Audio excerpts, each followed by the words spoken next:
بسم اللہ الرحمن الرحیم. من شرور أنفسنا وسيئات أعمالنا من يهده الله فلا مضل له ومن يضلله فلا هادي له وأشهد أن لا إله إلا الله وحده لا شريك له وأشهد أن محمدا عبده ورسوله يا أيها الذين آمنوا اتقوا الله حق تقاته ولا تموتن إلا وأنتم مسلمون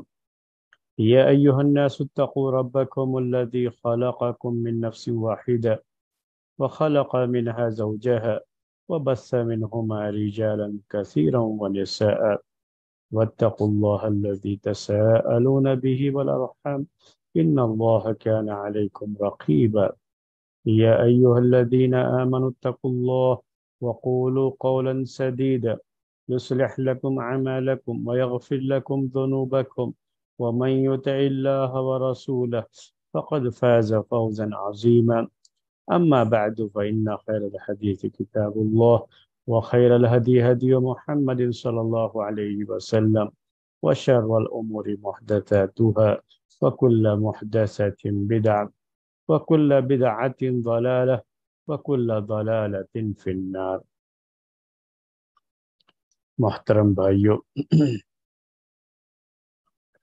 طلاق کا مسئلہ آپ کی خدمت میں پیش ہو رہا ہے، اسی لیے فقہ الطلاق کا یہ سلسلہ، یہ سیریز جو چل رہی ہے، پچھلے درس میں بات آپ کے سامنے آئی تھی، اس دلیل کا ذکر آیا تھا جس دلیل کی روشنی میں علماء اہل حدیث 3 طلاق اگر کوئی دیتا ہے ایک ہی مجلس میں تو وہ اس کو ایک ہی طلاق شمار کرتے ہیں، اور اسی لیے شوہر کو اپنی بیوی سے رجوع کرنے کا حق ہے ابھی، کیونکہ ابھی ایک ہی طلاق ہوئی ہے تو وہ رجوع کرنے کا وہ حق بھی دیتے ہیں۔ ان کی دلیل جو مشہور دلیل ہے وہ دلیل آپ کے سامنے پچھلے درس میں پیش کی گئی۔ ایک دوسری جو رائے جو جمہور اہل علم کی کہلاتی ہے، اور یہ رائے سارے مذاہب کی ہے، علماء مذاہب جتنے ہیں، یعنی فقہ حنفی کے علماء ہوں، فقہ حنبلی کے علماء ہوں، فقہ شافعی کے علماء ہوں، یا فقہ مالکی کے علماء ہوں، یہ ساری فقہ، ان سب کی علماء وہ اس بات پر متفق ہیں کہ اگر 3 طلاق دے دی ہے تو وہ 3 ہی شمار، یعنی وہ 3 کو ایک نہیں مانتے، 3 ہی مانتے ہیں۔ تو آج کا ہمارا یہ درس اصل اسی کے بارے میں ہے کہ ان کے دلائل کیا ہیں، کیوں یہ لوگ 3 کو 3 ہی مانتے ہیں، 3 کو ایک نہیں مانتے، اور ان کے یہاں 3 طلاق پوری واقع ہو جاتی ہے، تو ان کی اپنی دلیل کیا ہے اس مسئلے میں۔ تو آج آپ کے سامنے ہم ان کے دلائل پیش کریں گے۔ پچھلے ہفتے بھی میں نے آپ کو بتایا تھا کہ ہم یہ مسئلہ بہت ہی ٹھہر ٹھہر کر کے بیان کر رہے ہیں، تاکہ جتنا حصہ ہم بیان کرتے ہیں اتنا حصہ اچھی طرح سے یاد ہو جائے، کیونکہ یہ علمی جو ہے درس ہوتا ہے نا، تو علمی درس میں صرف تقریر نہیں ہوتی ہے، تو اس کو یاد رکھنا پڑتا ہے، ذہن میں اسے یاد رکھنا ہے، تو ایک ہی مجلس میں ہم بہت زیادہ معلومات نہیں دے سکتے، کیونکہ اس صورت میں پھر چیزیں یاد نہیں رہتی ہیں۔ اور ایک کوشش یہ بھی کرتے ہیں کہ بعض معلومات کو ہم ریپیٹ بھی کرتے ہیں، بار بار بیان کرتے ہیں، تاکہ مقصد یہی ہوتا ہے کہ وہ ذہن میں بیٹھ جائے۔ پیارے نبی صلی اللہ علیہ وسلم بھی جب یہ چاہتے تھے کہ اس چیز ذہن میں بیٹھ جائے تو آپ اسے 3 مرتبہ بیان کر دیا کرتے تھے صحابہ کے درمیان، تو اس طرح سے اس چیز کی اہمیت کا بھی پتہ چلتا تھا، اور ساتھ میں وہ ذہن میں بیٹھ بھی جاتی تھی۔ تو اسی لحاظ سے باتیں جو آپ کے سامنے پیش کرتے رہتے ہیں، تو ہم پچھلے درس کی کچھ باتیں بھی ذکر کرتے ہیں، حالانکہ وہ بات پہلے آ چکی تھی، لیکن پھر بھی تاکہ وہ ذہن میں چیز بیٹھی رہے، بار بار اس کا ذکر سنتے رہیں گے تو جو ہے اس ذہن میں چیز بیٹھے گی انشاءاللہ۔ تو آج ہم آپ کے سامنے وہ دلائل پیش کریں گے انشاءاللہ، جو دلائل پیش کیے جاتے ہیں کہ تین طلاق ہی ہوگی، اور جو یہ کہا جاتا ہے کہ تین طلاق ایک ہی طلاق مانی جائے گی، تو اس کو صحیح نہیں مانتے۔ اور یہ کوئی ایک دو عالم کی بات نہیں ہے، میں نے آپ کو بھی کہا کہ پورے مذاہب اربعہ سب کے یہاں یہی ہے، اور سب لوگ یہ مانتے ہیں کہ تین طلاق واقع ہو۔ لیکن اس کے برعکس جو پوری دنیا میں جہاں کہیں بھی مسلمان بستے ہیں اور جو حکومتیں قائم ہیں، مسلمان حکومتیں قائم ہیں، بہت تعجب مجھے ہوتا ہے کہ ہم نے اکثر دیکھا کہ ان کے یہاں جو قانون بنا ہے طلاق کے اس مسئلے کو لے کر کے، وہ قانون وہ تین کو تین نہیں مانتے، وہ لوگ ایک ہی مان کر کے اور رجعت کا باقاعدہ یعنی رجوع کرنے کا حق دیتے۔ تو قانون کی بات کریں گے، دنیا میں جس قانون کے تحت مسلمان ابھی چل رہے ہیں، تو اکثر جگہوں پر لوگوں نے اسی مسئلے کو لیا، یعنی جو مسئلہ تھا علماء اہل حدیث کا، اسی مسئلے کو لوگوں نے اختیار کیا ہے۔ اس باقاعدہ جو ہے کورٹ کے جو مسائل ہے نا، تو کورٹ وغیرہ میں جب جاتا ہے فیصلے کے لیے مسئلہ، تو وہاں پر اسی کو اختیار کیا۔ اور یہ بڑی تعجب کی بات ہوتی ہے، یعنی ایسے ممالک کی بات بھی ہے جن ملکوں میں زیادہ تر آبادی جو ہے لوگوں کی، یعنی چاہے وہ حنفی مذہب کے ماننے والے ہوں یا حنبلی مذہب کے ماننے والے ہوں، یا جو ہے مالکی اور جو ہے شافعی مذہب کے ماننے والے ہوں،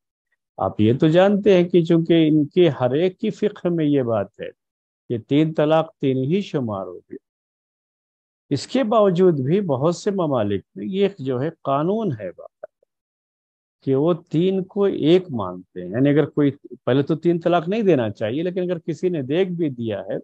تو اس کو تین کے بجائے ایک ہی مانتے ہیں، اور اسی قانون پر وہی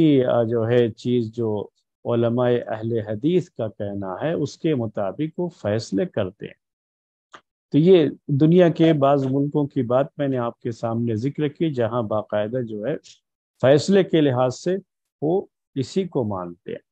اور مجھے اچھی طرح سے یہ یاد ہے کہ ہمارے اس ملک میں مسلم پرسنل لا بورڈ ہے ہمارے اس ملک میں، تو اس کے پہلے مسلم پرسنل لا بورڈ کے جو سیکریٹری تھے، یعنی کافی زمانے پہلے کی بات کہہ رہا ہوں، یہ کبھی 2-4 سال پہلے کی بات نہیں کر رہا ہوں، تو اس وقت کے جو مسلم پرسنل لا بورڈ کے سیکریٹری تھے، اور مسلم پرسنل لا بورڈ کے اندر جو اس کے ممبرز تھے، ان ممبروں میں سے بعض نے یہ بات ذکر کی تھی سیکریٹری کے سامنے کہ تین طلاق کے مسئلے میں مسلم پرسنل لا میں جو اہل حدیث کا مذہب ہے وہی مذہب اس کے اندر شامل کر دیا جائے، یعنی یہی بات جو ہے ہم اس کے اندر شامل کر لیں کہ تین طلاق ایک ہی طلاق مانی جائے گی۔ تو اس کو جو کوشش جو ہے انہوں نے کی تھی اس موقع پر کہ ایسا کر لیا جائے، کیونکہ یہ مسلم پرسنل لا ہے، یہ کسی خاص فقہ کا تو نہیں ہے، اور اس وقت کے جو علماء احناف تھے ان کی مخالفت کی وجہ سے یہ ساری چیزیں اسٹیج پہ نہیں ہوئی ہیں، اندر اندر ہوئی ہیں۔ لیکن وہ بات مجھے ایک صاحب نے بتائی تھی، تو میں بات آپ کے سامنے پیش کر رہا ہوں کہ کوشش کی گئی تھی اس موقع پر کہ جو علماء اہل حدیث کا موقف ہے، جو ان کا قول ہے اس سلسلے میں کہ تین کو ایک ہی مانا جائے گا، اسی کو اختیار کر لیا جائے۔ لیکن یہاں پر لوگوں نے اختیار نہیں کیا۔ میں نے یہ کہا آپ سے کہ بہت سے ملکوں میں ایسا ہے حالات، یعنی ہمارا جو پڑوسی ملک ہے اس میں بھی، جبکہ وہاں کی اکثر آبادی تو احناف کی ہی آبادی ہے، لیکن پڑوسی ملک میں بھی یہ چیز پائی جاتی ہے کہ ان کے یہاں جو کورٹ کا قانون ہے وہ یہی ہے کہ وہ تین طلاق کو تین نہیں مانتے، ایک مانتے ہیں، اور اس سلسلے میں علماء اہل حدیث کا ہی حوالہ دیتے ہیں کہ وہ لوگ اس کے قائل ہیں، تو پھر اسی کو جو ہے کیوں نہ اختیار کیا جائے؟ تو یہ بھی تو اسلام کا ہی حصہ ہے۔ یہ بات تھی آپ کے سامنے، جو ہے ہم نے تھوڑا سا جو ہے اس کی وضاحت کی ہے کہ مختلف جگہوں پر قانون کے لحاظ سے یہ چیز پائی جاتی ہے، لیکن جہاں تک فقہی مسئلہ ہے تو سبھی جو ہے مذاہب کے ماننے والے علماء اس بات کے قائل ہیں، یہاں تک کہ پڑوسی ملک کے بھی جو علماء احناف ہیں وہ اسی بات کے قائل ہیں کہ وہ تین طلاق ہی شمار ہوگی، اور اس کے وہ دلائل پیش کرتے، اور جو ان کی کتابوں میں دلائل ذکر کیے گئے ہیں، جو دلیلیں وہ پیش کرتے ہیں، میں آج کے اس درس میں آپ کے سامنے وہ دلیلیں پیش کرنے والا ہوں۔ اور دلیلیں ایک نہیں، دسیوں دلائل پیش کر، اس سے یہ بات بھی آپ کے سامنے کلیئر ہوگی کہ ہمارے بہت سارے بھائی بہن یہ سمجھتے ہیں کہ شاید جو ہے یہ مذاہب کے ماننے والے، خاص طریقے سے وہ فقہ حنفی کی جب بات ہوتی ہے تو لوگوں کے ذہنوں میں اس طرح کی چیز رہتی ہے کہ ان کے پاس کوئی دلیل ہی نہیں ہے، گویا کہ وہ اپنے امام کی بات بغیر دلیل کے مانتے ہیں، اور دلیل کے ساتھ اگر بات امام کی مانے تو پھر وہ تقلید نہیں کہلائے گی، اور جو ہے تقلید یہ ہے کہ بغیر دلیل کے بات کو مانتے ہیں۔ تو ایسا کچھ نہیں ہے میرے بھائیو، دلیل کوئی بھی جو ہے مسلک ہو، کوئی بھی قول ہو، کوئی بھی رائے ہو، اوپینین ہو، ہر اوپینین، ہر رائے اور ہر قول کی دلائل موجود ہیں، بغیر دلیل کے تو کوئی قول پایا ہی نہیں جاتا، کسی بھی کتاب، کسی بھی فقہی کتاب اور کسی بھی مسلک میں، کسی بھی مذہب میں بغیر دلیل کا کوئی قول نہیں، نہ کسی امام کا ہے، نہ کسی ایک معمولی عالم کا کوئی قول ہوتا ہے بغیر دلیل کے۔ تو ہمیشہ جب آدمی بات کرتا ہے نا تو دلیل کے ساتھ ہی بات کرتا ہے، اس لیے کسی بھی قول کے لیے دلیل کا ہونا، دلیل کا پایا جانا، یا چونکہ اس نے اپنی بات کے لیے دلیل دی ہے تو یہ ذکر کر دینا اس کے صحیح ہونے کی، اور پھر اس کے بعد اس کا مان لینا ہمارے لیے ضروری ہو جائے گا، اگر ہم دلیل کے بعد مانتے ہیں تو پھر یہ تقلید نہیں ہے، ایسا مسئلہ نہیں ہے میرے بھائی۔ یہ بھی جو ہے کچھ غلط چیزیں ہیں، غلط انداز ہیں، لوگوں کے سامنے پیش کیا جاتا ہے تو غلط چیزیں لوگوں کے ذہنوں میں بیٹھ جاتی ہیں۔ ہو سکتا ہے کہ آپ کے ذہنوں میں بھی اس طرح کی بات ہو، تو میں نے یہ تھوڑی سی سوچا کہ اس کو کلیئر کر دوں مسئلے کو، کہ ایسا نہیں ہے۔ اب اسی مسئلے کو جو ہمارے سامنے ہے، ابھی تین طلاق کا مسئلہ کتنا بڑا مسئلہ ہے، تو ان کے بڑے دلائل ہیں میرے بھائی، دسیوں دلائل کتابوں میں ان کے موجود ہیں۔ چند دلائل میں آپ کے سامنے پیش کروں گا۔ اکثر مسائل میں یہ ہوتا ہے کہ دلائل تو پیش کیے جاتے ہیں، بغیر دلیل کے کوئی مسئلہ بیان نہیں کیا جاتا ہے، کسی بھی کتاب میں، کسی بھی مذہب میں، کسی بھی مسلک میں۔ ہمیں یہ نہیں دیکھنا ہوتا ہے کہ انہوں نے دلیل دیا ہے یا نہیں، ہمیں یہ دیکھنا ہوتا ہے کہ جو دلیل دی گئی ہے آیا یہ دلیل صحیح ہے یا نہیں، اس دلیل سے ان کے استدلال کا جو طریقہ ہے وہ طریقہ صحیح ہے یا نہیں ہے، یہ دیکھنا ہوتا ہے، اور اس کی روشنی میں اسے قبول کیا جاتا ہے یا رد کیا جاتا ہے۔ یہ مسئلہ نہیں رہتا ہے کہ دلیل ہے تو بس ہم نے قبول کر لیا، چاہے جیسی بھی دلیل ہو، جو چیز بھی پیش کر دیا جائے دلیل میں تو پھر اب اسے قبول کر لیا جائے گا، ویسا نہیں ہوتا۔ ورنہ تو آپ سمجھتے ہیں کہ ابلیس نے بھی جو آدم علیہ السلام کو سجدہ کرنے سے انکار کیا تو اس نے بھی دلیل کے ساتھ ہی انکار کیا، اس کی اپنی جو ہے ایک رائے تھی، اس کی جو ہے رائے اس کی دلیل کے ساتھ تھی، لیکن چونکہ اس کی دلیل صحیح نہیں تھی اسی لیے رائے بھی صحیح نہیں، بغیر دلیل کے کبھی بھی رائے نہیں پائی جاتی۔ ایسا یہ سوچ ہی غلط ہے کہ جو ہے بغیر دلیل کے لیں گے تو تقلید ہے، دلیل کے ساتھ لیں گے تو تقلید نہیں ہے، یہ سوچ غلط ہے، کیونکہ کوئی قول بغیر دلیل کے نہیں پایا جاتا ہے، ضرور ان کے پاس کوئی نہ کوئی دلیل ہوتی ہے اور اسی کی روشنی میں وہ بات کہتے ہیں۔ تو جو سب سے اہم اور بڑی دلیل ہے، میں نے کہا دسیوں دلائل پیش کیے، لیکن حقیقت میں جیسے میں نے بتایا تھا آپ کو اس کے پہلے پچھلے درس میں کہ جو لوگ تین طلاق کو ایک طلاق مانتے ہیں، حقیقت میں ان کی سب سے قوی دلیل، مضبوط دلیل ایک ہی ہے، اور عبداللہ ابن عباس رضی اللہ تعالی عنہما کی وہ حدیث جس میں یہ بیان ہے کہ 3 طلاق پیارے نبی صلی اللہ علیہ وسلم کے زمانے میں، ابو بکر رضی اللہ تعالی عنہ کے دور میں، اور عمر رضی اللہ تعالی عنہ کے دور خلافت کے شروع میں اسے ایک ہی شمار کیا جاتا تھا، وہی ان کی مضبوط دلیل ہے۔ اور ان کا طریقہ یہ ہے، علماء اہل حدیث کا طریقہ یہ ہے کہ جو چیز اللہ کے رسول صلی اللہ علیہ وسلم کے زمانے میں تھی، ہم وہی کتاب و سنت اور وہی چیز ہمارے لیے قابل عمل ہے، پہلے ہم اسی کو اہمیت دیتے ہیں۔ بعد میں کوئی چیز ہوئی ہے تو اس کو اتنی اہمیت نہیں ہوگی، جو کہ اللہ کے رسول صلی اللہ علیہ وسلم کے زمانے میں جو چیز تھی ہم اسی کو آج بھی اختیار کریں گے۔ تو یہی ان کا طریقہ ہے، اسی لیے وہ اسی حدیث کو سامنے رکھ کر کے یہ کہتے ہیں کہ 3 طلاق ایک ہی طلاق ہوگی، جو پچھلے درس میں آپ کے سامنے بات آئی۔ اس کے علاوہ بھی بہت سی باتیں پیش کرتے ہیں، لیکن سب سے بنیادی دلیل ان کی وہی حدیث ہے۔ اسی طرح سے جو لوگ 3 طلاق کو 3 طلاق مانتے ہیں، ان کی بھی ایک دلیل ہے جو سب سے بنیادی دلیل ہے۔ اس کے علاوہ جو دلیلیں پیش کرتے ہیں وہ بس دلیل کے طور پر پیش تو کرتے ہیں، لیکن وہ اس مسئلے کی کوئی خاص دلیل نہیں ہوتی۔ اسی وجہ سے بعض جو ہے مذاہب والے اس دلیل کو پیش کرتے ہیں اور بعض نہیں پیش کرتے۔ جیسے احناف نے اپنی کتابوں میں کچھ دلیلیں پیش کی ہیں، وہ دلیلیں جو ہے حنابلہ نہیں اپنی کتابوں میں پیش کرتے ہیں، شوافے نہیں پیش کرتے ہیں۔ لیکن کچھ دلیل ایسی ہے،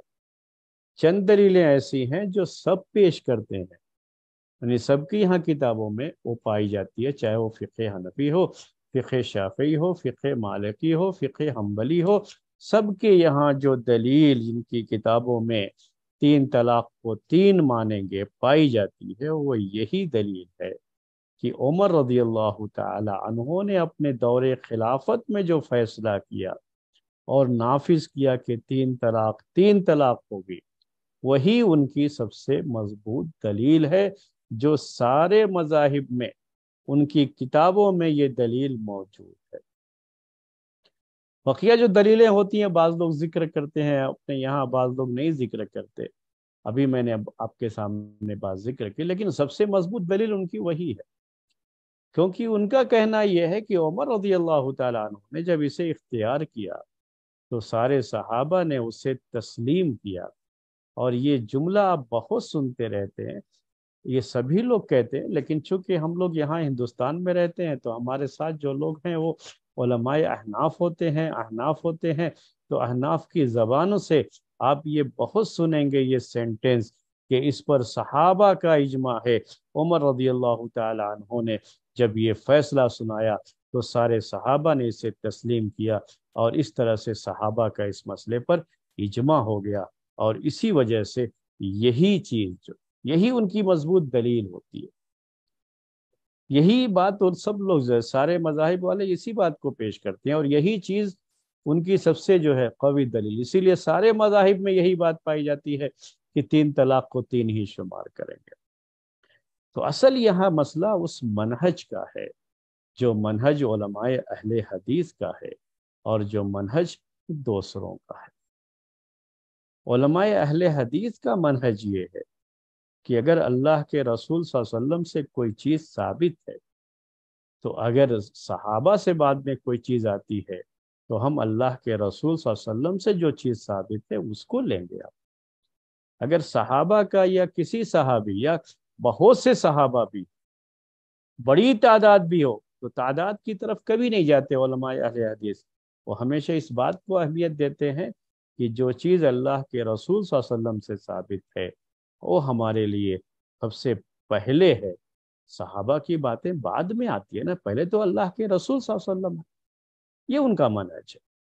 اور اسی منہج کے لحاظ سے وہ 3 طلاق کو جو ہے ایک ہی مانتے، کیونکہ یہی اللہ کے رسول صلی اللہ علیہ وسلم کے زمانے میں چیز تھی۔ ان کو بھی پتا ہے کہ عمر رضی اللہ تعالیٰ عنہ نے اپنے دور میں 3 طلاق کو 3 طلاق نافذ کیا، اس کا کوئی انکار نہیں کرتا ہے، کیونکہ وہ بھی ثابت ہے، اور یہی ان کی سب سے مضبوط دلیل ہے۔ کہا میں نے آپ سے کہ جو لوگ 3 طلاق کو 3 مانتے ہیں نا، ان کی سب سے مضبوط دلیل یہی ہے، عمر رضی اللہ تعالی عنہ کا 3 طلاق کو اپنے دور میں نافذ کر۔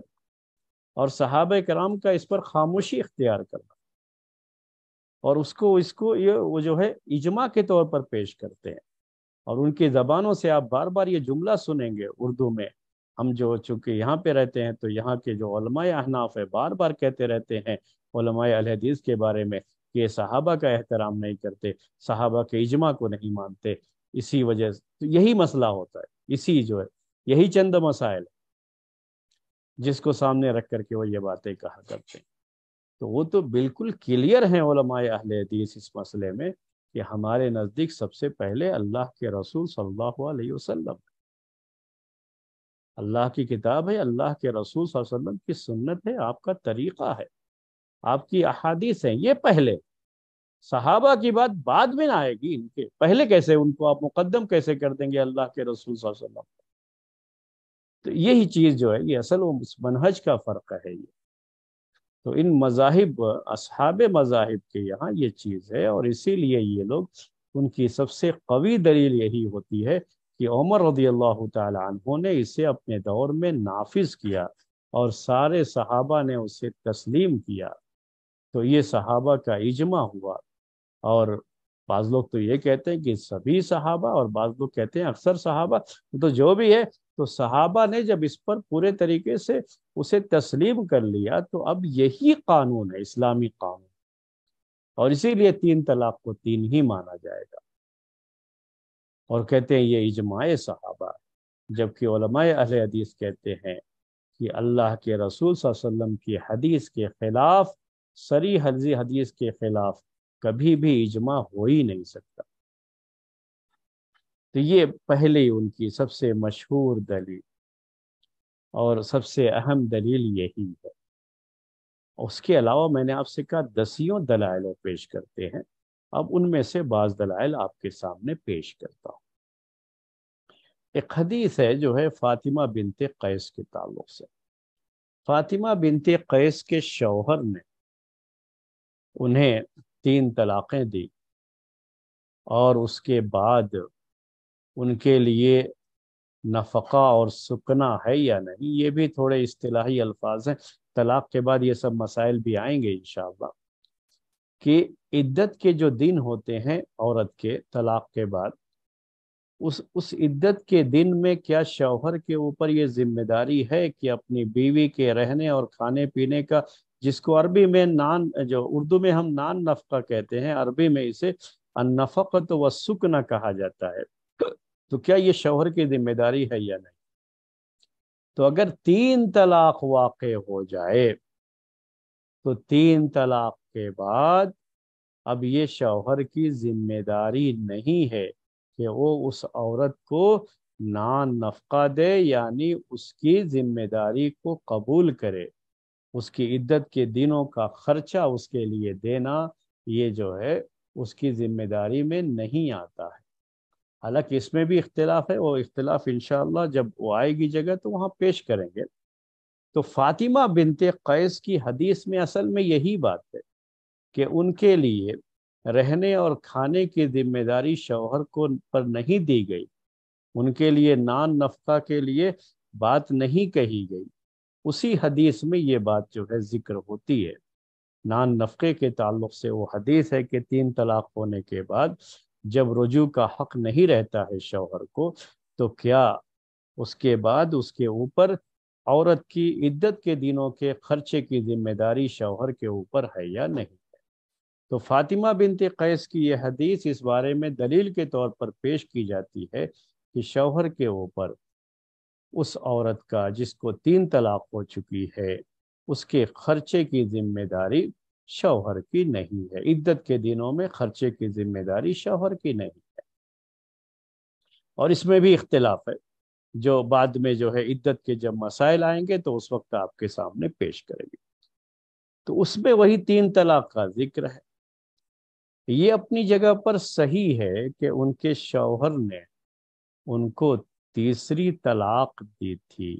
اور وہ طلاق بتہ تھی، مطلب یہ ہے کہ وہ مکمل 3 طلاق ہو چکی تھی، اور 3 طلاق کے بعد رجوع کا حق نہیں ہوتا، اور اسی لیے چونکہ رجوع کا حق نہیں تھا تو ان کے نان نفقے کی ذمہ داری شوہر کو نہیں دی گئی تھی۔ لیکن یہ مسئلہ اس میں نہیں ہے، اس کو دلیل کے طور پر پیش کیا ہے، احناف نے اپنی کتابوں میں پیش کیا ہے اس کو دلیل کے طور پر، لیکن اس حدیث میں یہ وضاحت نہیں ہے، بلکہ بعض صحیح روایتوں میں یہ وضاحت ہے کہ آخری تیسری طلاق دی تھی انہوں نے۔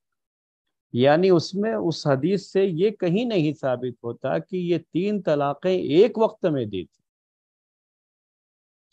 بلکہ اس کے مقابلے میں یہ بات بہت کلیئر ہے، میں نے اس حدیث کا جو ہے دراسہ کیا تو اس میں یہ ہے کہ جب یہ اس وقت سوال آیا تھا جب وہ آخری طلاق بھیج دی تھی شوہر نے ان کے پاس۔ تو آخری طلاق کا مطلب کیا ہے کہ پہلے انہوں نے 1 طلاق 2 طلاق پہلے دی ہوئی تھی، ایک ہی مجلس میں 3 طلاق نہیں تھی۔ وہ تو آپ جانتے ہی ہیں نا، مسئلہ پہلے بھی میں نے بیان کیا ہے کہ اگر شوہر نے 1 طلاق دے دیا پھر بعد میں رجوع کر لیا، لیکن 1 طلاق تو واقع ہو گئی، اب 1 طلاق شمار کی جائے گی، پھر اس کے بعد کسی موقع پر 1 طلاق دیا پھر رجوع کر لیا تو اب 2 طلاق ہو گئی۔ اب اگر تیسری مرتبہ طلاق دے دے گا تو اب رجوع کرنے کا حق نہیں ہوگا۔ تو ان کو جو طلاق دی گئی تھی فاطمہ بنت قیس کو، وہ اس طلاق کی یہ شکل تھی، ایک مجلس میں 3 طلاق کا معاملہ نہیں تھا۔ تو یہی ہوتا ہے، دلیل کے طور پر پیش تو کیا ہے، لیکن ان کا جو مسئلہ تھا وہ اس جو مسئلہ ابھی ہم پیش کر رہے ہیں کہ 3 طلاقیں ایک ساتھ دینے کا، ان کا وہ مسئلہ تھا ہی نہیں، اس لیے اس حدیث سے آپ 3 طلاق کے 3 ہونے کی دلیل جو ہے نہیں لے سکتے۔ تو ایک حدیث یہ ہے، ایک دلیل یہ ہے جس کو وہ پیش کرتے ہیں۔ ایک اور بڑا مسئلہ ہے رکانہ کی حدیث کا مسئلہ ہوتا ہے۔ تو رکانہ جو ہے ان کی جو روایت ہے، ان کی جو حدیث ہے، ان کی حدیث سے دونوں دلیل لیتے ہیں، یعنی علماء اہل حدیث بھی پیش کرتے ہیں اور علماء احناف یا کہیے کہ دوسرے مذاہب والے بھی، صرف احناف ہی نہیں، وہ تمام لوگ جو 3 طلاق کو 3 طلاق مانتے ہیں رکانہ کی حدیث کو پیش کرتے ہیں۔ چونکہ رکانہ کی حدیث میں اختلاف پایا جاتا ہے، اختلاف کس چیز کا؟ وہ 3 طلاق کو لے کر کے کہ کیا وہ 3 طلاق کا معاملہ ہے یا جو ہے کیا انہوں نے کس طرح سے طلاق دی تھی، وہ روایتوں میں کافی اختلاف ہے، رکانہ نے دی تھی، ابو رکانہ نے دی تھی، تو اس کے اپنے بڑے مسائل ہیں خود جو، اور اس حدیث کو دونوں دلیل کے طور پر پیش کرتے ہیں، اسی لیے میں نے اس کو بھی کوئی قوی دلیل کے طور پر علماء اہل حدیث کی طرف سے پیش نہیں کیا میں نے۔ اسی طرح سے اصحاب مذاہب بھی اس کو دلیل کے طور پر پیش کرتے ہیں، اور اس کی طرف بھی میں جو ہے زیادہ آج کے اس درس میں نہیں جو ہے اس کے بارے میں باتیں پیش کروں گا، کیونکہ وہ ایک ایسی حدیث ہے جس کی روایتوں میں اختلاف ہونے کی وجہ سے دونوں جو ہے فریق، یعنی علماء اہل حدیث بھی اور مذاہب اربعہ کے علماء دونوں جو ہے اس کو دلیل کے طور پر پیش کرتے ہیں۔ ایک تیسری جو ہے دلیل ان کی میں پیش کرتا ہوں آپ کے سامنے، اور وہ حدیث اپنی جگہ پر صحیح ہے، اور حدیث صحیح ہونے کی وجہ سے کبھی بھی کوئی بھی شخص یہ مسئلہ اس کے سامنے آ سکتا ہے کہ جب حدیث صحیح ہے تو پھر دلیل صحیح ہو گئی، تو پھر کیوں کہتے ہیں کہ دلیل صحیح نہیں ہے؟ نہیں، حدیث صحیح ہے، لیکن اس سے جو دلیل لینے کا طریقہ ہے، وہ طریقہ جسے ہم طریق استدلال کہتے ہیں نا، وہ صحیح نہیں ہے علماء اہل حدیث کے یہاں، وہ صحیح نہیں ہے۔ وہ کیا ہے؟ یہ بڑا مشہور واقعہ ہے جو صحیح بخاری میں بھی صحیح مسلم میں بھی ذکر ہے، کہ صحیحین میں ہے۔ یہ جو ہے واقعہ لعان کا واقعہ ہے، یعنی بالکل صحیح حدیث ہے۔ اویمر اجلانی ایک بڑے مشہور صحابی ہیں، انہوں نے اپنی بیوی کے ساتھ لعان کیا تھا۔ انہوں نے اپنی بیوی کو ایک ایسی حالت میں دیکھ لیا تھا کہ وہ کسی اور مرد کے ساتھ بستر پر تھی، اور ان کو زنا کرتے ہوئے رنگے ہاتھوں پکڑ لیا تھا۔ اب اس کے بعد جو ہے 4 گواہ ہونا ہوتا ہے، جب اس کو کورٹ میں پیش کریں گے مسئلے کو تو 4 گواہ ہونا پڑتا ہے اسلامی لحاظ سے۔ اگر 4 گواہ پیش کریں گے تبھی زنا ثابت ہوگا، نہیں تو کیا ہے جو شخص یہ کہتا ہے کہ میں نے دیکھا ہے ان کو آپس میں زنا کرتے ہوئے، تو الٹے اسی کو 80 کوڑے لگائے جائیں گے، چاہے اس نے اپنی آنکھوں سے دیکھا ہو، لیکن جب 4 گواہ پورے نہیں ہوں گے تو اسی کو 80 کوڑے لگائے جائیں گے۔ اس کو حد قذف کہتے ہیں۔ جب یہ مسئلہ پیش کیا، اویمر اجلانی رضی اللہ تعالیٰ عنہ نے اللہ کے رسول صلی اللہ علیہ وسلم کے سامنے، ایک اور صحابی کے ساتھ بھی اس طرح سے چیز پیش آئی تھی، تو انہوں نے کہا کہ اللہ کے رسول، یہ کیسے ہو سکتا ہے؟ میں تو صبر نہیں کر پاؤں گا اس پہ، اپنی بیوی کو دیکھ کر کے اس حالت میں ہم اسے کچھ نہیں کہہ سکتے، کچھ نہیں کر سکتے، کیسے جو ہے ایسا ہو سکتا ہے کہ ہم صبر کریں اس کے اوپر؟ تو شوہر اور بیوی کے لیے اللہ تبارک و تعالیٰ کی طرف سے اس مسئلے کو لے کر کے ایک خاص حکم آیا، اس مسئلے کو لعان کہا جاتا ہے۔ تو میں یہ چیز تھوڑی وضاحت اس لیے کر رہا ہوں کہ لعان کا مسئلہ جاننا ہوتا ہے ہم۔ تو یہ اصل میں شوہر اور بیوی کے درمیان یہ مسئلہ اگر ہو جاتا ہے کہ شوہر نے بیوی کو اس حالت میں دیکھ لیا ہے، اب وہ خاموشی نہیں اختیار کر پائے گا، اس کے لیے مسئلہ ہے۔ اب جا کر کے اگر وہ قاضی کے سامنے پیش کرتا ہے تو اس کو کوڑے لگے گے، کیونکہ ثابت نہیں کر پائے گا نا، اکیلا ہے نا وہ۔ انہوں نے یہی کہا اللہ کے رسول صلی اللہ علیہ وسلم سے، اللہ کے رسول اگر وہ 3 آدمی کو اور اکٹھا کرنے جائے گا تب تک تو یہ آدمی چلا جائے گا، اور وہ اپنی آنکھ سے اسی حالت میں دیکھنا ہوتا ہے 4 آدمی کو، اور وہ چاروں آدمی پیش کریں گے وہ گواہی، تب جا کر کے وہ زنا ثابت ہوتا ہے، اور اس کے بعد جو ہے وہ سزا دی جاتی ہے۔ لیکن اب شوہر ہے تو کیسے برداشت کرے گا اس کو کہ جب اپنی آنکھوں سے دیکھ لیا ہے؟ اس کے بعد یہ لعان کی آیتیں قرآن میں نازل ہوئیں کہ شوہر اور بیوی کو قاضی اپنے پاس بلائے گا، اور بلانے کے بعد ان سے یہ بات کہے گا، شوہر سے پہلے کہے گا کہ وہ اللہ کی قسم کھا کر کے جو ہے یہ بات کہے کہ میں سچا ہوں اور یہ عورت جھوٹی ہے، یعنی وہ صحیح کہہ رہا ہے کہ اس نے اپنی بیوی کو اس حالت میں دیکھا ہے۔ اور 5ویں مرتبہ میں وہ یہ کہے گا کہ اللہ کی لعنت ہو اس کے اوپر اگر وہ جھوٹا ہے اور عورت سچی ہے۔ تو یہ اسی لیے اس کو لعان کہا جاتا ہے۔ تو 5 مرتبہ، پھر بیوی کو بھی ایسے ہی کہا جاتا ہے، بس تھوڑا سا فرق ہے اس میں کہ 5ویں مرتبہ میں وہ یہ کہتی ہے کہ اللہ کا غضب ہو اس کے اوپر اگر جو ہے شوہر سچا ہے اور وہ جھوٹی ہے۔ یہ اس کو لعان کہا جاتا ہے۔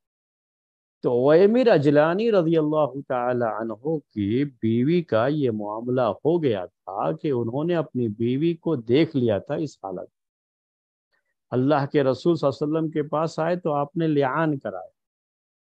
جب لعان ہو گیا، دونوں میں سے ہر ایک نے قسم کھا لی اور جو ہے وہ لعنت والی بات، غضب والی بات بھی کہہ دی، تو اویمر اجلانی اتنے غصے میں تھے کہ اس حدیث میں یہ ہے کہ صحیح بخاری کی روایت میں کہ انہوں نے کہا، اے اللہ کے رسول، میں اگر اس کو اپنے پاس رکھوں تو یہ بہت بڑا جو ہے مسئلہ ہوگا۔ فَطَلَّقَهَا ثَلَاثًا قبل ان یامرہ رسول اللہ صلی اللہ علیہ وسلم، اللہ کے رسول صلی اللہ علیہ وسلم نے حکم نہیں دیا، انہوں نے کیا کر دیا، اس کو 3 طلاق اسی وقت دے دی۔ تو یہ چیز اصلاً کیا ہے، مسئلہ یہ ہے، جب لعان ہوتا ہے تو لعان سے ہی دونوں میں جدائی ہو جاتی ہے، اس میں طلاق کی ضرورت نہیں پیش آتی۔ لیکن چونکہ یہ پہلا واقعہ تھا لعان کا، اور غیبر اجلانی کو اس کے بارے میں پتہ نہیں تھا، پہلا ہوگا یا دوسرا ہوگا، ایک اور صحابی کے ساتھ بھی پیش آیا، تو اب یہ پتہ لگانا بڑا مشکل ہے کہ دونوں میں سے کس کا معاملہ پہلے ہوا۔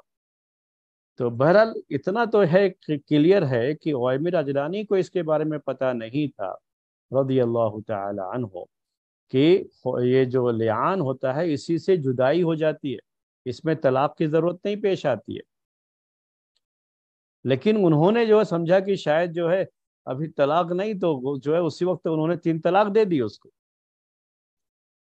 تو اس کو دلیل کے طور پر پیش کرتے ہیں، یہ کہتے ہیں کہ اس سے یہ نتیجہ نکلتا ہے کہ گویا کہ صحابہ کے دور میں، اللہ کے رسول صلی اللہ علیہ وسلم کے زمانے میں، صحابہ کے یہاں یہ بات بڑی کلیئر تھی کہ اگر 3 طلاق دے دیا تو 3 ہی شمار ہو، اسی لیے تو انہوں نے 3 طلاق دیا۔ یہ ان کے دلیل لینے کا طریقہ ہے۔ اس سے جو ہے اس لحاظ سے دلیل لیتے ہیں۔ اس کو ذہن میں رکھیے گا کہ دلیل لینے کا طریقہ کیا ہے۔ طریقہ کیا ہے اس میں کہ اویمر اجلانی نے اسی وقت اسی مجلس میں ان کو 3 طلاق دیا۔ تو وہ یہ کہتے ہیں کہ اگر یہ چیز نہ ہوتی کہ 3 طلاق کے بعد جدائی ہو جائے گی پورے طریقے سے، اگر ان کے ذہنوں میں یہ بات نہ ہوتی تو اویمر اجلانی یہ بات کیسے کرتے؟ اور اللہ کے رسول صلی اللہ علیہ وسلم کے سامنے انہوں نے یہ کیا۔ تو یہ ہے دلیل لینے کا ان کا طریقہ۔ میں نے کہا حدیث تو صحیح بخاری میں ہے، یہ قصہ تو صحیحین میں ذکر کیا گیا، حدیث کی دوسری کتابوں میں بھی ہے، لیکن صحیحین کے ذکر پر ہم اکتفا کر لیتے ہیں کہ اسی سے ہمیں یقین حاصل ہو جاتا ہے نا کہ یہ جو ہے صحیح واقعہ ہے۔ تو دلیل کے لحاظ سے تو صحیح ہے، لیکن یہ استدلال کا طریقہ،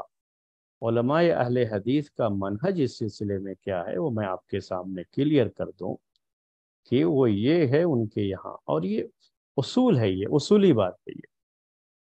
کہ یہاں طلاق کا کوئی مسئلہ ہی نہیں تھا اصل میں، کہتے ہیں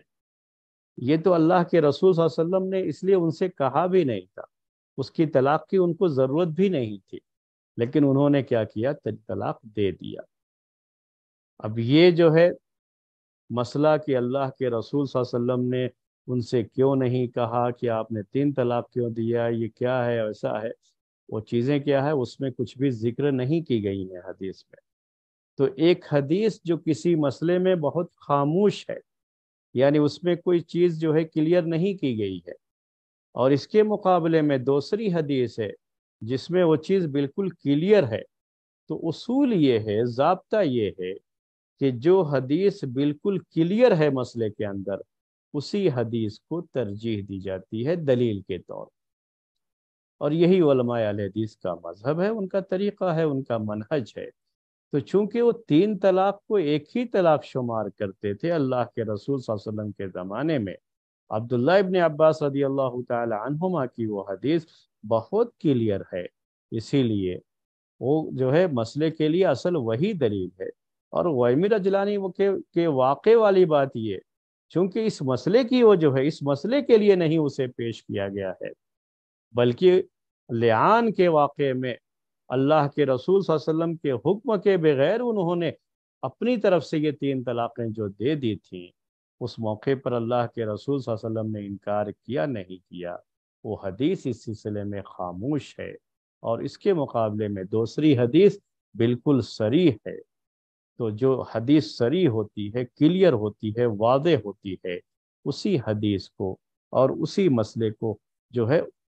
اختیار کیا جاتا ہے، یہ منہج ہے، یہ طریقہ ہے، یہ میتھڈ ہے، یہ اصول ہے، یہ ضابطہ ہے۔ تو اسی لحاظ سے یہ حدیث صحیح ہونے کے باوجود بھی، چونکہ یہ حدیث اس مسئلے کے لیے ہے ہی نہیں کہ 3 طلاق ایک جو ہے 3 طلاق ہی شمار کی جائے گی، اس لیے اس کو دلیل کے طور پر علماء اہل حدیث نہیں مانتے ہیں۔ تو ہم نے آپ کے سامنے ان کی ایک اور دلیل پیش کر دی۔ ایک اور حدیث ہے، اس حدیث کو دلیل کے طور پر پیش کرتے ہیں، اور وہ حدیث بھی صحیح حدیث ہے، یعنی وہ ثابت ہے کہ ایک شخص نے اپنی بیوی کو 3 طلاق دی تھی، اس کے بعد جو ہے اس عورت کی شادی کسی اور سے ہوئی، دوسرے سے، کیونکہ اب 3 طلاق کے بعد تو پھر رجوع کرنے کا حق نہیں رہتا ہے، تو عدت گزرنے کے بعد اس کی جو ہے شادی ہوئی۔ اس کے بعد یہ عورت اپنے پہلے والے شوہر کی طرف لوٹنا چاہتی ہے، تو اس کے بارے میں پیارے نبی صلی اللہ علیہ وسلم سے سوال ہوتا ہے، تو آپ نے یہ کہا کہ لا، کہ یہ نہیں لوٹ سکتی حتی یذوق وصیلتہا، یہاں تک کہ یہ شوہر جس سے نکاح ہوا ہے یہ اس کے ساتھ ہم بستری نہ کر دے۔ یہ اور اردو میں یہ معنی نہیں ہے اس کا، لیکن مطلب یہی ہے۔ تو یہ کنایے کے الفاظ ہیں عربی زبان کے۔ حدیث یہ صحیح ہے، واقعہ یہ صحیح ایسا ہوا ہے، لیکن یہ بھی جو ہے اس حدیث میں جو 3 طلاق کی بات ہے، یہ ایک مجلس میں 3 طلاق کی نہیں ہے، بلکہ کیا ہے کہ اس کو الگ الگ مجلس میں اس نے طلاق دی تھی اس شخص نے، یہاں تک کہ 3 طلاقیں مکمل ہو چکی تھیں۔ اب جب 3 طلاقیں مکمل ہو چکی ہیں، تو آپ کو پہلے بھی میں ذکر کیا، بار بار ذکر کر رہا ہوں کہ پھر تو رجوع کرنے کا حق نہیں رہتا. یہ تو قرآن کے اندر خود اللہ تبارک و تعالیٰ نے ذکر فرمایا. تو یہ اس سے متعلق حدیث ہے، اس کو لا کر کے یہاں 3 طلاق 3 شمار ہو جائے گی اس میں پیش کرتے ہیں. یہ حدیث ایک مجلس کی 3 طلاق کا اس میں ذکر نہیں ہے، اس میں صرف تیسری طلاق جب ہو جاتی ہے اس کا بیان ہے کہ وہ 3 طلاقیں اس کی مکمل ہو چکی تھیں. تو یہ جو ہے ایک دلیل تھی جو ہم نے پیش کی آپ کے سامنے. اسی طرح سے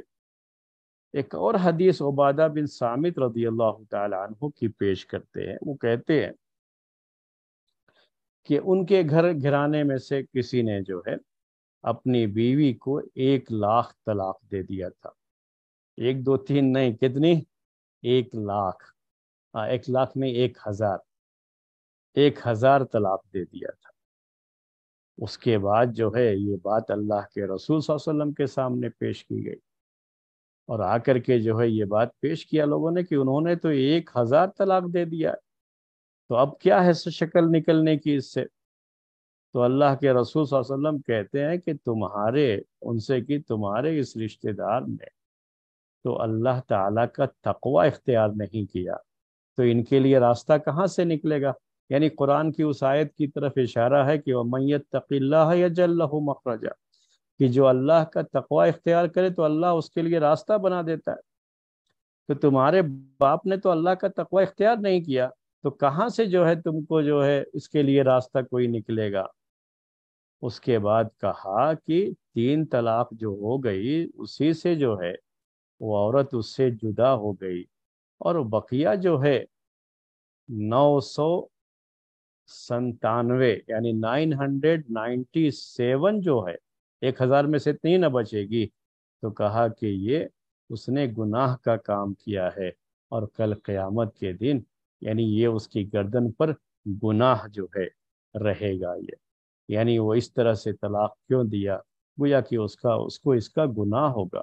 3 جو ہو گئی تو ختم، وہ تو جو ہے اب تو ختم ہوا عورت. 3 طلاق 3 ہو گئی، 3 جو کہا اس کے بعد جو 3 سے زیادہ ہے اس کا الگ سے اس کو گناہ ہوگا. تو اس کو بھی دلیل کے طور پر پیش کرتے ہیں کہ اس کا مطلب یہ کہ ایک مجلس میں 3 طلاق دے دی جائے تو 3 طلاق وہ واقع ہو جاتی ہے. لیکن یہ روایت صحیح نہیں ہے، یہ حدیث صحیح نہیں. تو اب ان کی وہ چند حدیثیں جس سے وہ دلیل لیتے ہیں لیکن وہ صحیح نہیں ہیں، حدیثیں ضعیف حدیثیں ہیں، وہ میں نے پیش کیا. تو یہ ایک ضعیف حدیث ہے جس کو وہ دلیل کے طور پر پیش کرتے ہیں. اسی طرح سے اور بھی جو ہے دلیل کے طور پر ایک عبداللہ ابن عمر رضی اللہ تعالی عنہما کی حدیث بھی جو طبرانی کی روایت ہے اس کو دلیل کے طور پر پیش کرتے ہیں، جس میں یہ ہے کہ وہ سوال کرتے ہیں اللہ کے رسول صلی اللہ علیہ وسلم سے کہ اگر میں نے بیوی کو 3 طلاق دے دیا ہوتا تو کیا مجھے پھر بھی بیوی سے رجوع کرنے کا حق حاصل ہوتا؟ تو یہ جواب ملتا ہے ان کو کہ نہیں، تمہاری بیوی تم سے جدا ہو جاتی اور یہ تمہارے لیے گناہ کا کام ہوتا، معصیت کا کام ہوتا.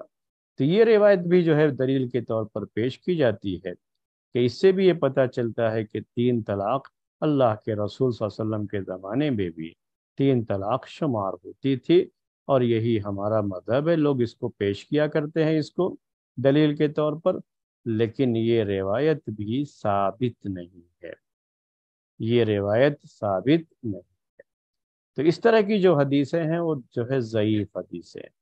ایک اور بھی جو ہے دارقطنی کی روایت ہے، علی رضی اللہ تعالی عنہ سے وہ حدیث مروی ہے، اور وہ حدیث بھی پیش کرتے ہیں کہ 3 طلاق شمار ہوگی، لیکن وہ روایت بھی ثابت نہیں ہے.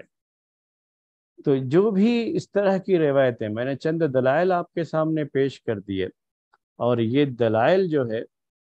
جو اس میں سے حدیثیں بعض صحیح تھیں لیکن ان سے دلیل لینے کا طریقہ صحیح نہیں تھا، وہ میں نے بات آپ کو بتائی. اور جو حدیثیں تھیں ایسی کہ جس میں 3 طلاق کا ذکر ہے کہ 3 طلاق کو 3 طلاق مانا گیا، وہ روایتیں ثابت نہیں ہیں، وہ صحیح نہیں. اور آپ سمجھتے ہیں کہ اس کے مقابلے میں عبداللہ ابن عباس رضی اللہ تعالی عنہما کی روایت بہت کلیئر ہے کہ پیارے نبی صلی اللہ علیہ وسلم کے زمانے میں 3 طلاق ایک ہی طلاق شمار کی جاتی تھی۔ بعد میں عمر رضی اللہ تعالیٰ عنہ نے 3 طلاق کو 3 طلاق نافذ کر دیا۔ اب ایک بڑا مسئلہ ہوتا ہے اس میں، ہو سکتا ہے کہ آپ کے ذہن میں بھی اس کا جو ہے یہ سوال آ رہا ہو، تو ابھی 1-2 منٹ جو باقی ہے میں چاہ رہا ہوں کہ کلیئر کر دوں مسئلہ، وہ بھی کہ پھر عمر رضی اللہ تعالیٰ عنہ نے اپنے دور میں ایسا کیوں کیا؟ تو علماء اہل حدیث عام طریقے سے اس کا جواب یہی دیا کرتے ہیں کہ وہ بڑی کثرت سے طلاق دینے لگے تھے، تو ان کی سزا کے طور پر عمر رضی اللہ تعالیٰ عنہ نے ایک فیصلہ تھا جو انہوں نے نافذ کیا تھا اس وقت، اور اس کو وہ کوئی شرعی مسئلہ نہیں مانتے ہیں۔ اور شریعت تو وہی ہے جو پیارے نبی صلی اللہ علیہ وسلم کے زمانے میں تھی، وہی شریعت قیامت تک باقی رہے گی۔ اور ظاہر سی بات ہے کہ کوئی فیصلہ کسی موقع پر کسی خاص مناسبت سے اگر نافذ بھی کر دیا جاتا ہے تو وہ ہمارے لیے پھر جو ہے اگر وہ اللہ کے رسول صلی اللہ علیہ وسلم کے زمانے میں چیز نہیں تھی تو وہ ہمارے لیے اس کو دلیل کے طور پر پیش نہیں کیا جا سکتا۔ تو یہ جو ہے عام طریقے سے علماء اہل حدیث، میں نے شروع میں ہی یہ بات کلیئر کر دی تھی کہ جب اللہ کے رسول صلی اللہ علیہ وسلم سے کوئی بات ثابت ہے اور ان کے دور میں کوئی چیز رہی ہے تو ہمارے لیے اصل وہ دلیل ہے۔ اگر بعد میں کسی اور صحابی سے کوئی چیز آتی ہے تو وہ اللہ کے رسول صلی اللہ علیہ وسلم کے طریقے کے اگر موافق ہے تو صحیح ہے، لیکن آپ کی حدیث کے اگر وہ خلاف ہے تو پھر علماء اہل حدیث اسے قبول نہیں کرتے۔ یہ ان کا میتھڈ ہے، منہج ہے، طریقہ ہے، بہت کلیئر ہے۔ تو یہ چند باتیں تھی میرے بھائیوں آج کے اس مسئلے میں، اور ان کے دلائل جو تھے ان میں سے چند دلائل ہم نے آپ کے سامنے پیش کر دیے۔ ہم نے شروع میں آپ سے یہ کہہ دیا تھا کہ ان کے 10 دلائل ہیں، لیکن دلائل لوگ بہت پیش کرتے ہیں، اس میں اہم دلیلیں 1 ہی 2 رہتی ہیں جو سارے مذاہب کے یہاں ان کی کتابوں میں وہ دلیل پائی جاتی ہے۔ اس کی طرف بھی میں نے اشارہ کر دیا کہ وہ اصل دلیل کیا ہے ان کی، وہی عمر رضی اللہ تعالی عنہ کا اپنے دور میں 3 طلاق کو 3 طلاق نافذ کرنا، اور صحابہ کا ان کے خلاف نہ جانا، ان کی بات کو تسلیم کر لینا، اس کو وہ صحابہ کا اجماع مانتے ہیں، اور اسی لحاظ سے کہتے ہیں کہ 3 طلاق 3 طلاق شمار کی جائے گی۔ تو یہ میرے بھائیوں اس مسئلے کے تعلق سے بات تھی جو ہم نے آپ کے سامنے پیش کر دی۔ وقت ہو گیا ہے آج کا اس درس کا، تو اس لحاظ سے ہم آج کا یہ درس ختم کرتے ہیں۔ اگر آپ کے ذہن میں کوئی سوال ہوگا تو آئندہ ہفتے پوچھ لیجئے گا۔ آج جو ہے وقت ہو گیا ہے تو ہم بات کو ختم کرتے ہیں۔ انشاءاللہ آئندہ ہفتے ایک نئے مسئلے کے ساتھ آپ کی خدمت میں حاضر ہوں گے۔ طلاق کے ہی تعلق سے ایک نیا مسئلہ، 3 طلاق کا یہ مسئلہ ختم ہو گیا، ایک نئے مسئلے کے ساتھ انشاءاللہ آئندہ ہفتے حاضر ہوں گے۔ آج کا درس اسی پر ختم کرتے ہیں۔ سبحانک اللہم و بحمدک اشہد ان لا الہ الا انت استغفرک و اتوب الیک۔